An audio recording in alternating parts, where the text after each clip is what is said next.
In this video, I will show you how to send a scheduled message on Telegram. First, you need to open up a chat selection with someone on your Telegram.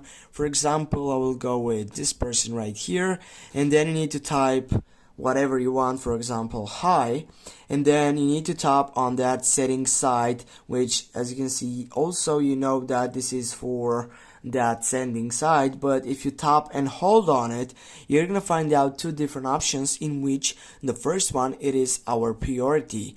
Go on schedule message, and now you can simply take up and schedule the message. Now I will go with today, and I will choose up on 1 minute later, as you can see on my clock. Go on it, and now if we wait and take over that selection, as you can see here, it will be sent on that time. Now I need 1 minute to go to take up and send the message with this chat site.